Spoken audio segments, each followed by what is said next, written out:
Okay. So you are aware students are allowed to use headsets, and you may notice some students who choose to use them. At the end of each speaker's presentation, you'll have 10 minutes to record your scores on your scorecard and submit them after the final speaker. We will then move on to the next student, and until we have heard from all three. Remember that you should be objective and unbiased as you listen and score today. Students, before we begin, please note that I will show you a paper warning sign at 10 minutes. So you have 2 minutes to wrap up. You will receive a verbal stop at 2 minutes. So we'll go ahead and start with Jesse Gates. Jesse, will you please click the blue take the floor button? And judges, do me a favor and move your kind of browser so you can see the speaker's face. And Jessica, there we go. This looks like, on mine it looks good, but you might have to like adjust your window just slightly so you can get her head. So does everyone have a good view of Jess?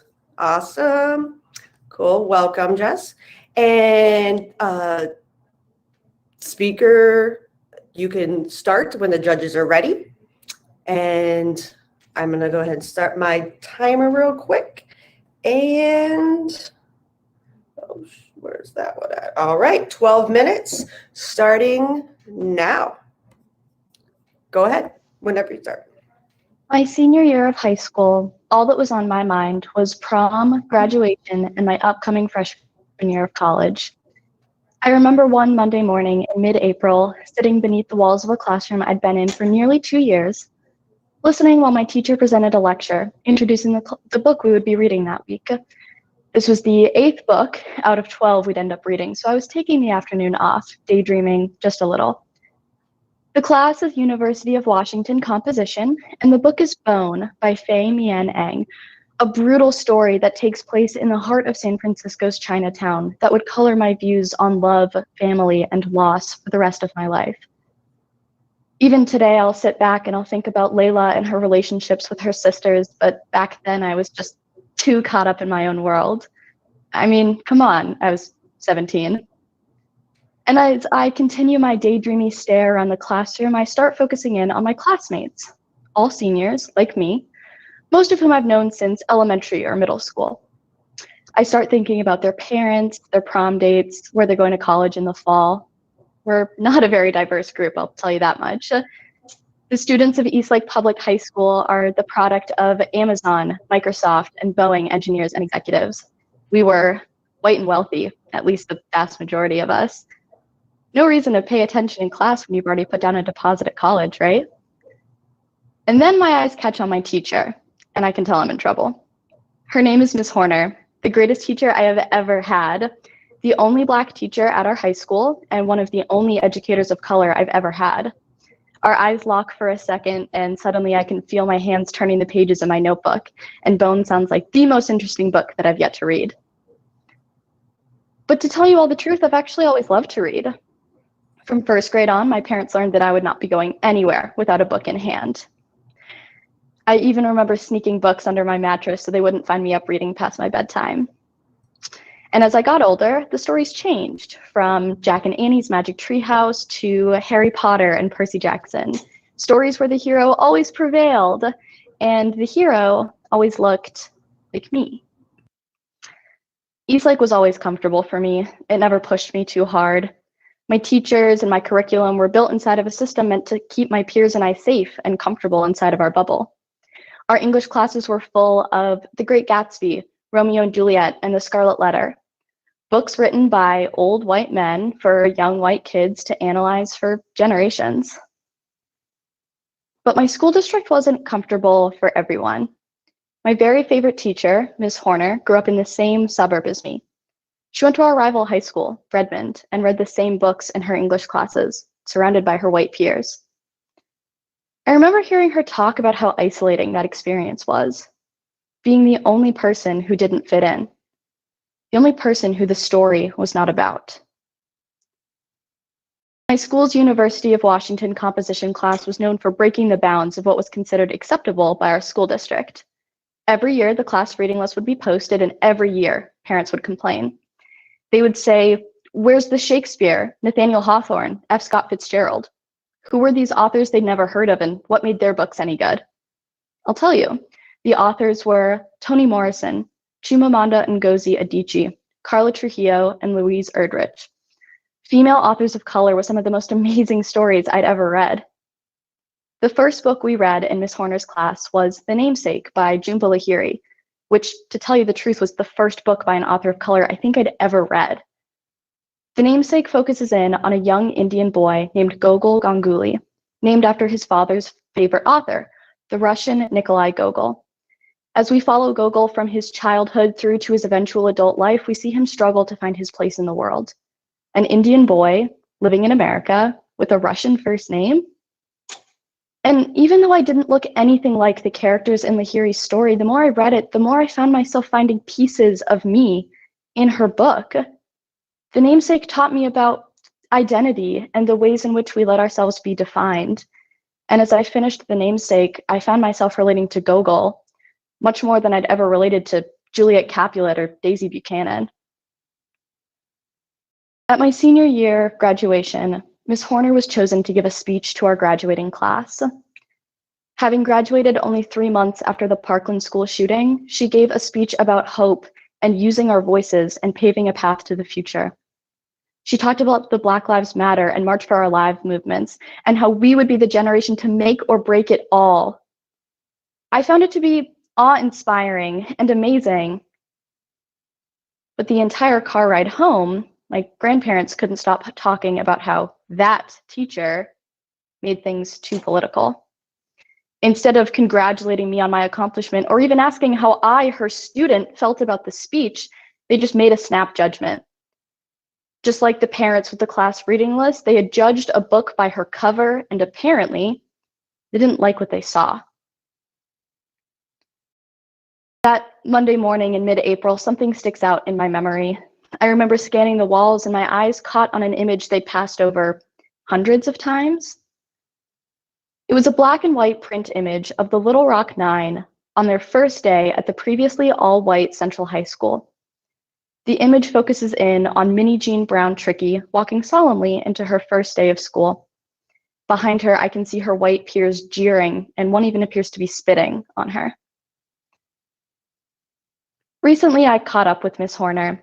She called me on Zoom from her classroom, and everything looked exactly as I remembered it. I could even see the Little Rock Nine image peeking out from behind her shoulder. We caught up. She told me about the house she just bought and her 3-year-old's antics. And eventually, the conversation changed to her experience at Eastlake. I asked her how it felt being the only Black teacher at a majority white high school and what makes her stay. She told me that honestly, she doesn't like being the only Black teacher at an overwhelmingly white school, but she couldn't imagine teaching anywhere else.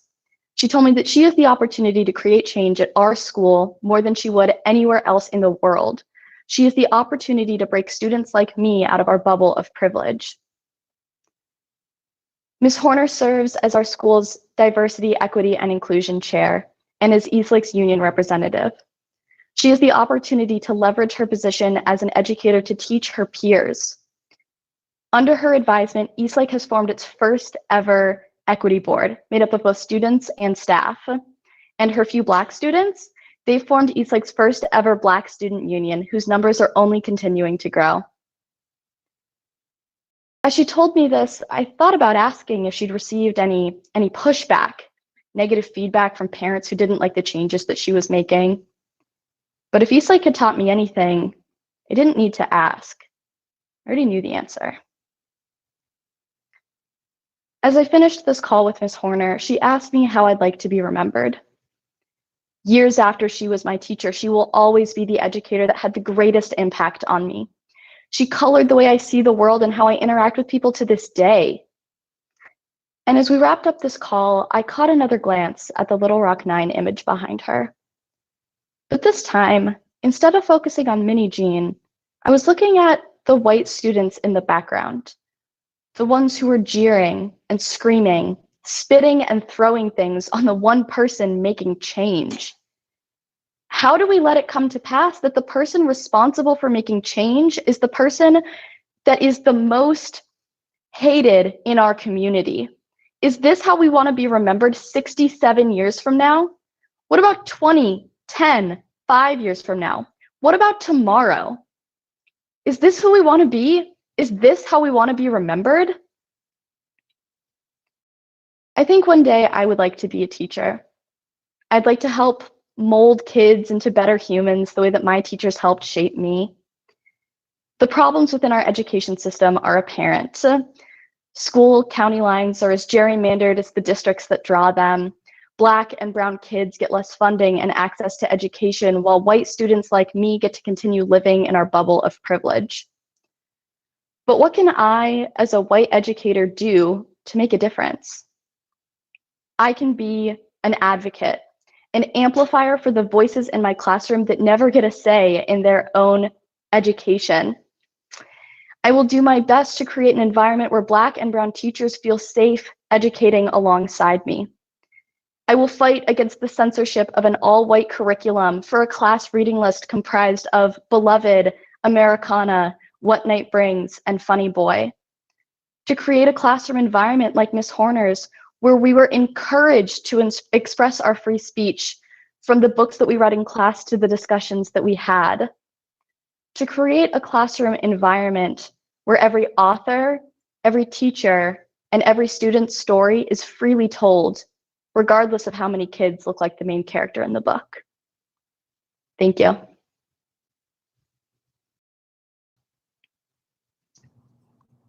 Thank you so much.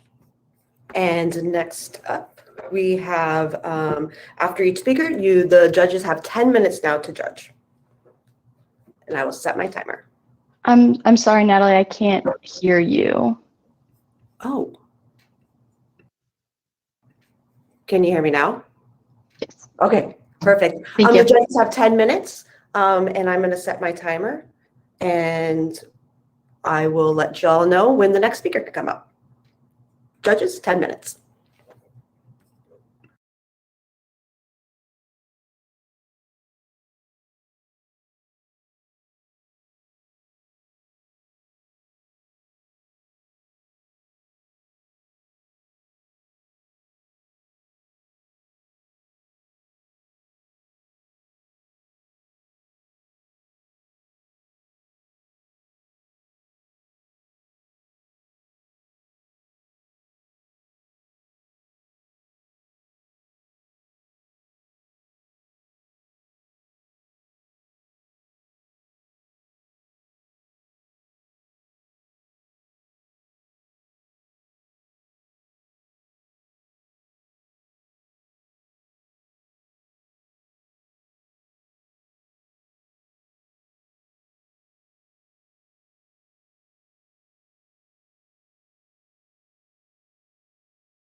2 minutes left of our 10-minute judge time.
Okay, as we wrap out those last 2 minutes, Carly, if you would like to take the floor, hit the little button, and then again, judges, when their screen pops up, just make sure you can see them in your window properly there. And I am going to set the timer. And Carly, whenever you're ready, I'll start. I just want to make sure that you can see me and you can hear me. Wonderful. Okay. I never really felt like I had a culture. I mean, of course I do. Everybody does. But the culture I was born into does not have much depth of tradition. In elementary school, we did a lot of projects about exploring our culture. In first grade, we did a show and tell week. The assignment? Bring in something from your culture and speak about it. I remember having a really hard time finding anything to bring in, while my classmates were bringing in really significant stuff. They're explaining stories behind religious artifacts, pieces of traditional regalia, and tokens passed down through generations. And I'm over here with a cool piece of agate my uncle gave me. Explaining the significance of my rock, I felt very jealous of my classmates. While I have Dutch, Irish, and Russian roots, I never ate Dutch food, celebrated Irish holidays, or learned anything about Russian culture growing up. I never had those experiences because the generations before me chose to assimilate into the identity of whiteness. James Baldwin, one of the most vocal civil rights advocates of the last century, argues that being white is a lie because there is no white community. There are German, Italian, Irish, and Jewish communities, but none of those groups were white before they came to America. As generations were coerced into seeing Black Americans as inferior, America became white. And thus, my heritage was flattened and robbed by the force of white supremacy. The experience of not having a cultural identity is not unique to me. Many who identify as white feel no kind of connection to any cultural traditions or heritage. Whiteness impacts not only our personal identities, but our national community as well. The roots of whiteness ultimately lie in colonization, slavery, genocide, and racial violence. In my first draft of this speech, my goal was to teach white people how to be anti-racist. However, I've realized that I have an even greater responsibility. Initially, my understanding of race was, I am a privileged white woman, and I have nothing of value to add to the conversation. I should be quiet. I now understand that as a white person, I have a responsibility to help topple the white power structures I benefit from. Today, I want to begin a discourse with you, about how whiteness was constructed, the impact it has on this country, and finally, discuss ways we can make a meaningful difference. A few years ago, I traveled to Safford, Arizona with my father to attend my grandmother's funeral. What I learned at her funeral is that I'm actually the direct descendant of a Dutch Muslim pirate. I mean, what? But that's just the tip of the iceberg. I have so much more to discover about my Dutch, Irish, and Russian roots. Whiteness is a dark shadow over those stories, though, because my ancestors were colonizers. Europe's domination of the globe relied on racial and colonial contracts, illustrated in various religious texts, philosophies, and legal codes. These contracts stated that white men were superior to their subhuman Black and Indigenous counterparts. Therefore, white people deserved disproportionate access to power and wealth, and even had a moral and spiritual obligation to secure those things. This resulted in the widespread use of slavery and genocide to establish colonies across the globe, including what would eventually become the United States. This conquest forged a sense of unity among European ethnicities, based solely in gaining access to power through the domination of the lesser other, resulting in the loss of individual European identities such as English, Italian, or in my case, Dutch. In order to gain the privileges that whiteness promised, we had to give up the wisdom our ancestry afforded. But it wasn't just white colonizers that were affected by this exchange. It was first and foremost people of color. I remember learning about Thanksgiving in elementary school. I was told the Pilgrims and the Native Americans got together to celebrate their friendship with a big feast. That story fails to mention how settlers infected natives with disease, pillaged their lands, and massacred their people. Some tribes view Thanksgiving as a day of mourning, while I and all my fellow white classmates were being brainwashed into seeing whiteness in a positive light. The United States prefers to look the other way when it comes to our history. But without land theft, slave labor, and mass genocide, we wouldn't have a country. In honor of the original stewards of this land, I would like to formally acknowledge whose territory I'm on. This land belongs to the Dene, Hopi, Pueblo, and Western Apache peoples. Throughout history, the United States has relied on forced assimilation and the breaking of land treaties to end Native America. While some of you may be thinking that these events are all in the past, the breaking of land treaties and the development of unceded land continues today. For example, over in Flagstaff, here in our great state of Arizona, 13 different tribes are still fighting for access to their sacred mountains, which have been converted into a luxury ski resort. But that's not the only way the United States preserves its history of whiteness. This supposed land of the free leads the world in incarceration. And while the 13th Amendment ended slavery, except as a punishment for crime, prisons provide cheap labor to multinational corporations rather than rehabilitate prisoners. Whiteness is based in a long history of exploiting others, and I refuse to be compliant. I'm about to graduate with a major in theater. Last fall, I took a class called Modern and Contemporary Drama. Following George Floyd's murder by police in the summer of 2020, my instructor transformed the curriculum. It was now entirely geared towards anti-racist works of theater, all written by people of color. Those plays were some of the most beautiful human stories I've ever read, and I am incredibly grateful to my professor for transforming the curriculum. That class, the 2020 uprisings, and the motto, "Treason to whiteness is loyalty to humanity," were my greatest influences in transforming this speech. During apartheid in South Africa, the white government characterized anti-apartheid white activists as traitors, resulting in the term race traitor. While it would be awesome if white people could take a back seat to fixing the mistakes of our ancestors, we can't.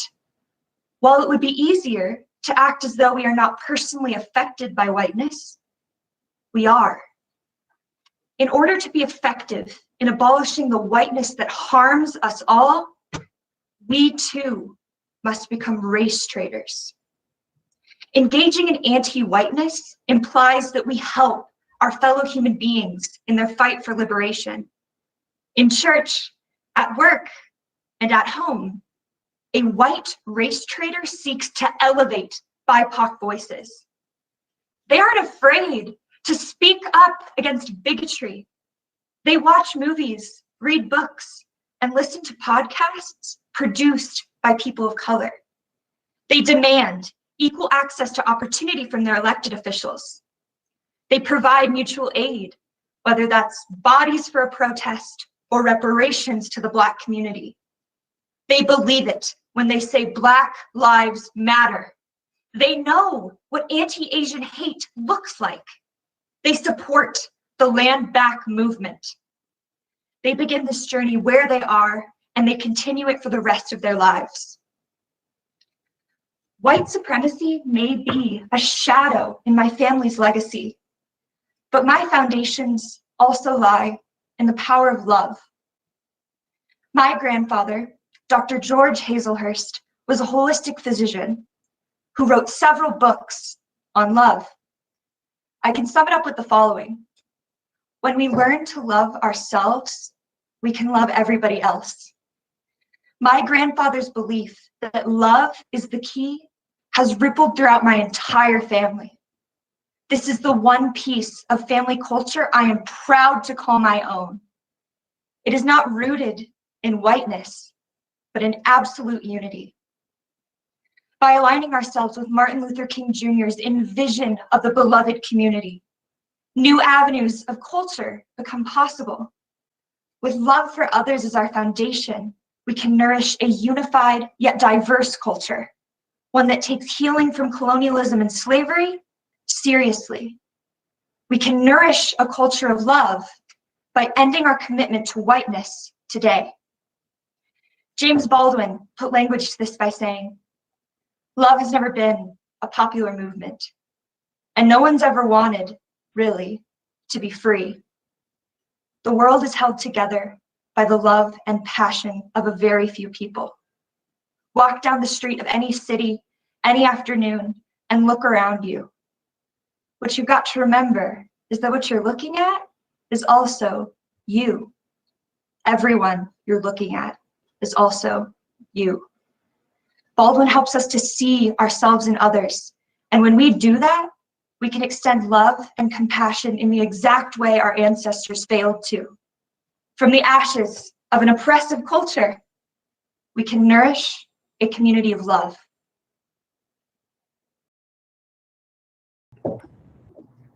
Thank you very much, Carly. And I'm going to go ahead and set the timer for 10 minutes for the judges to make their comments.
These are some impressive speakers.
Coming up on 2 minutes left.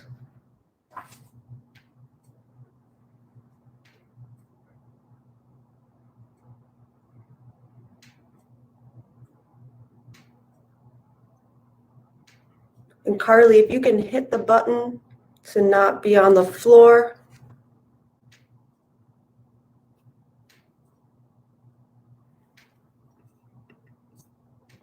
Thank you so much.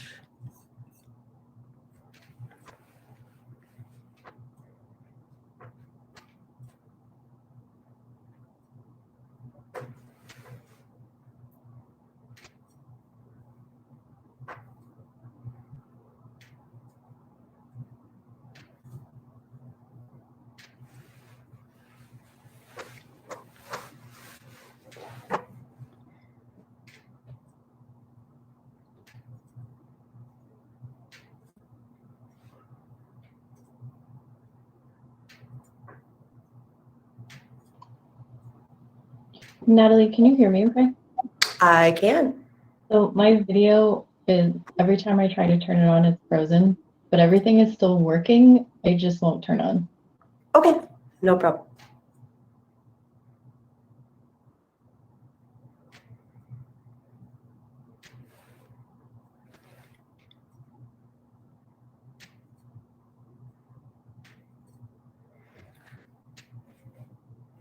All right. Acacia, if you would like to hit, there you go. Perfect. And I'll let this timer run out for the next 15. Oh, where did Senator, did we lose someone? Hold on. We might have lost the senator.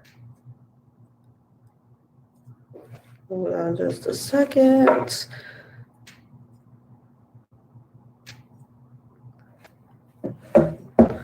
Let's see, it says he left. Oh yeah. Well, he jumped off, so let's wait just a little bit for the senator to jump back on here. Maybe he hit the wrong button. I've done it.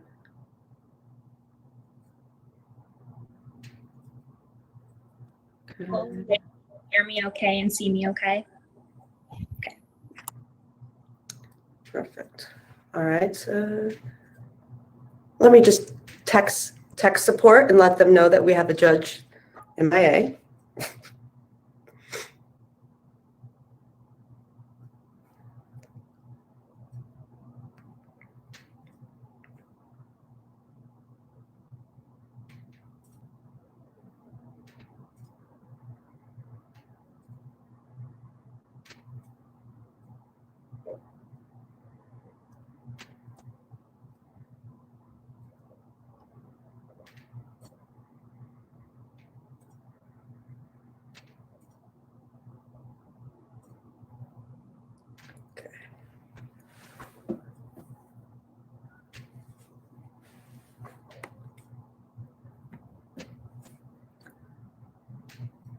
We'll hang out for just a second. Oh, it looks like I have the approval to just keep on going. So if Senator Leach jumps back on, we'll just let him jump in. And I have Acacia ready, and I am going to set the timer for 12 minutes. Start when you start, and I'll give you a 2-minute warning when that time comes. And whenever you're ready.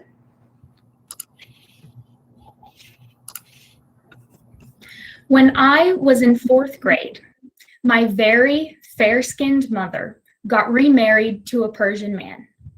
I was 11 at the time and had not yet developed the prejudices that many of us learn by osmosis, both at school and at home. To me, my stepdad was just an interesting person who spoke another language and had grown up somewhere else. From the time he and my mom got married, we have celebrated Persian New Year, the biggest celebration of the year in Iran. Celebration of the New Year means parties with other families and lots of delicious food. I learned about the half scene, a table set with 7 items beginning with the letter S in Farsi. Each express a wish for the new year.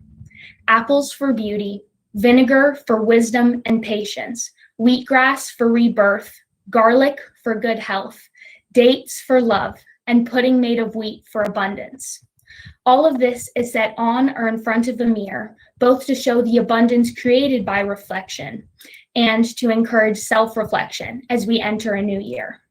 My sisters and I went to parties hosted by other Persian families and got to try more new food and dance. Persians love to dance.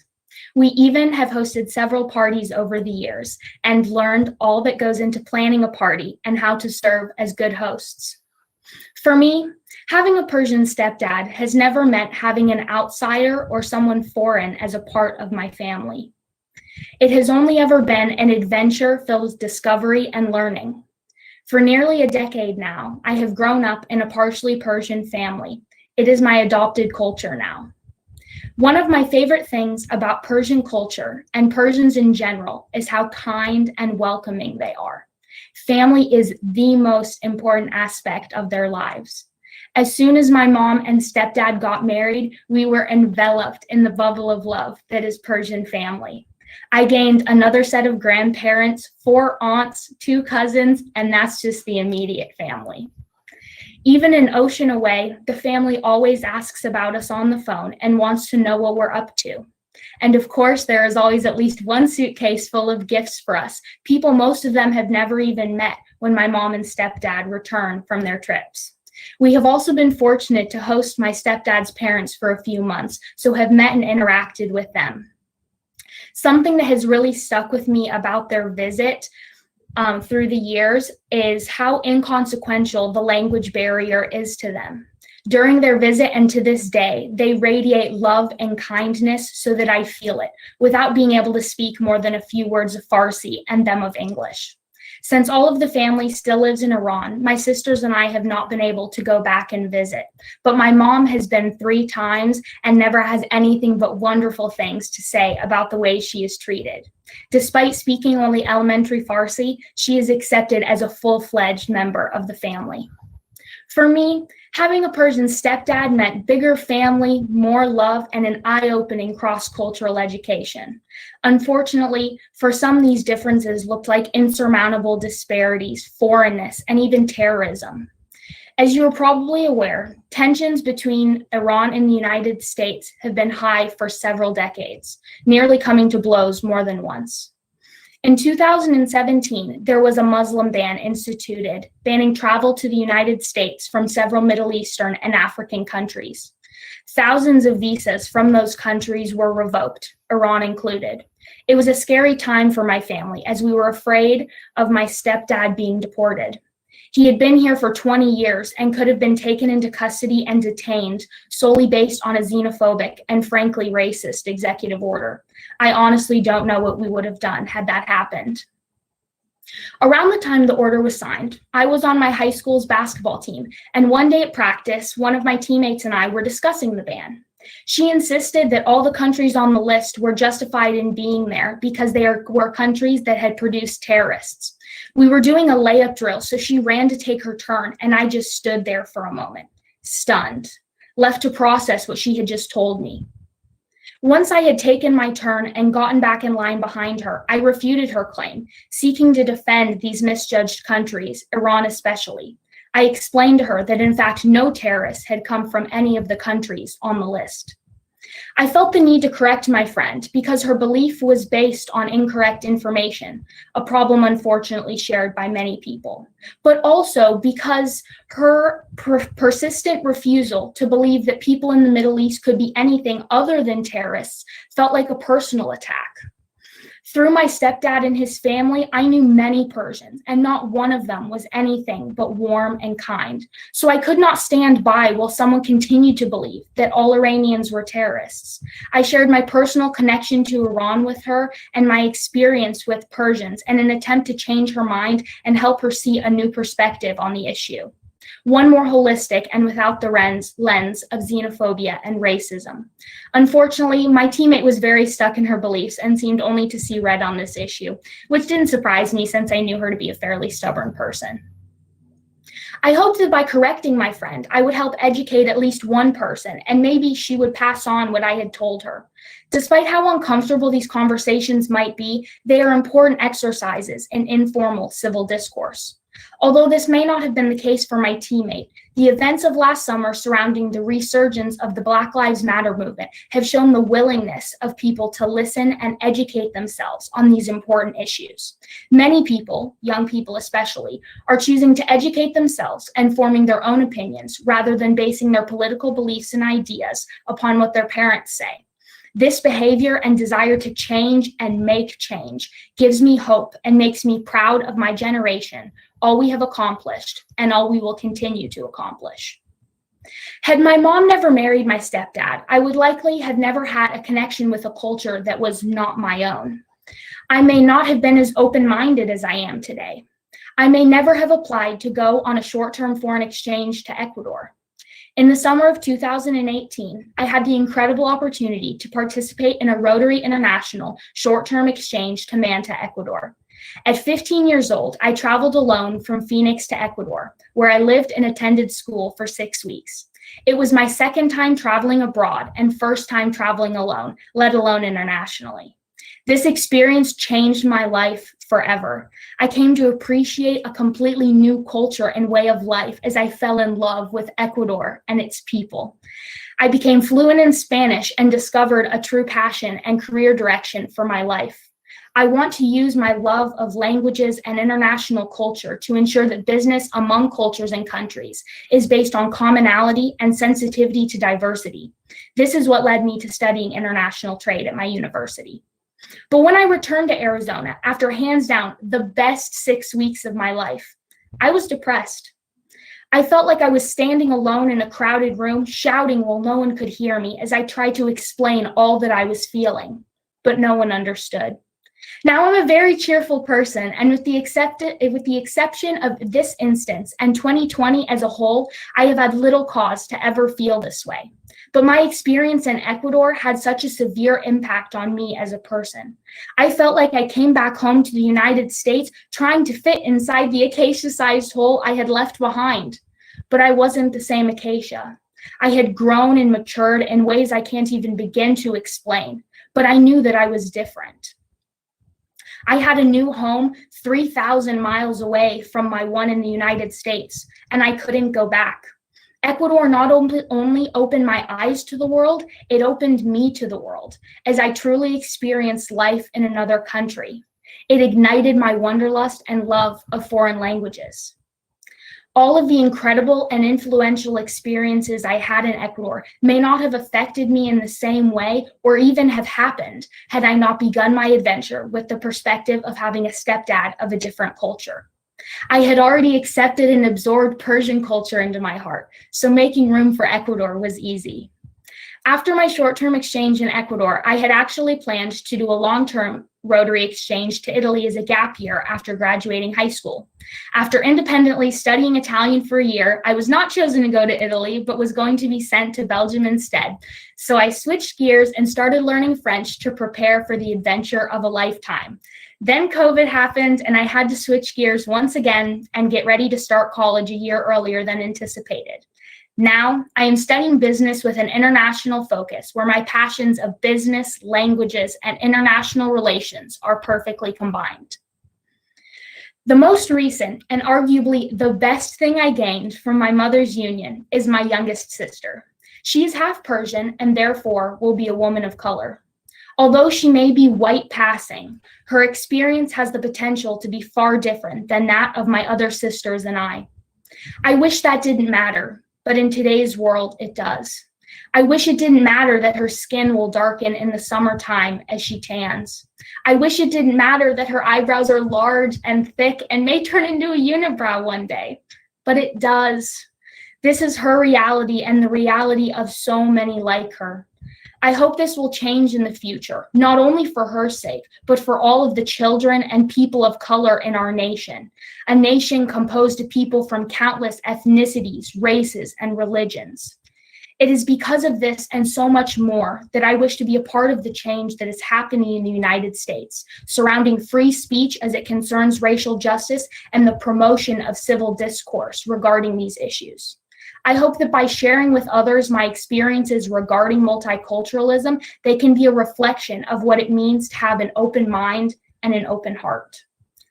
I believe that it is imperative to focus on education and reflection, not separation during these turbulent times.